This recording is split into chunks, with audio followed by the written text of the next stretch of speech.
Hello friends, अस्सलाम वालेकुम। आज का हमारा टॉपिक है difference between protons, neutrons and electrons.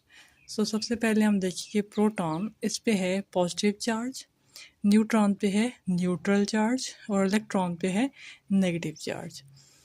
Next है कि ये प्रेजेंट कहाँ पे होते हैं। प्रोटॉन जो है in the nucleus of all atoms. Proton तमाम एटम्स के न्यूक्लियस में होता है। न्यूट्रॉन्स जो हैं वो न्यूक्लियस में होते हैं एक्सेप्ट हाइड्रोजन एटम के।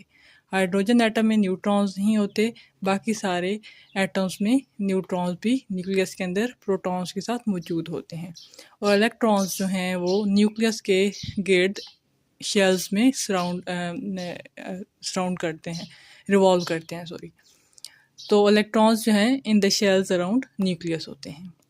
नेक्स्ट है कि इनका मास कितना है। प्रोटॉन का मास है 1 यूनिट और न्यूट्रॉन का भी मास है 1 यूनिट। ये दोनों न्यूक्लियस में होते हैं और इन दोनों का सेम मास होता है।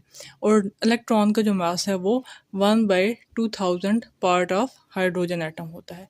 हाइड्रोजन एटम का 1/2000 होता है इलेक्ट्रॉन का मास।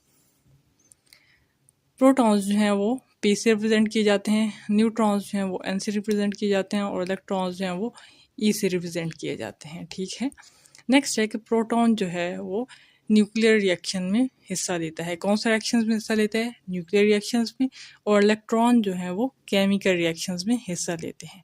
और न्यूट्रॉन्स जो हैं वो सिर्फ न्यूक्लियर रिएक्शंस में एक्सपोज्ड होते हैं, वो हिस्सा नहीं लेते, लेकिन न्यूक्लियर रिएक्शन में वो उसमें आ जाते हैं, सामने आते हैं या दरमियान में आते हैं। प्रोटॉन्स जो हैं वो मूव नहीं करते और इलेक्ट्रॉन्स जो हैं वो मूव करते हैं न्यूक्लियस के गिर्द।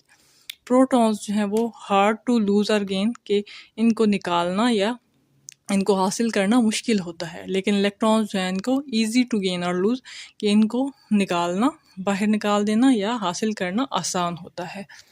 ये सिंपल डिफरेंसेस हैं प्रोटॉन, न्यूट्रॉन्स और इलेक्ट्रॉन्स के। केमिस्ट्री का सिंपल सा टॉपिक है और ये तीनों पार्ट हैं एक एटम के, जहाँ जिनमें से प्रोटॉन्स एंड न्यूट्रॉन्स जो हैं न्यूक्लियस के अंदर होते हैं और इलेक्ट्रॉन्स जो हैं वो न्यूक्लियस से बाहर होते हैं। तो नेक्स्ट टॉपिक्स के साथ मिलेंगे, उसके तब तक के लिए अल्लाह हाफिज़।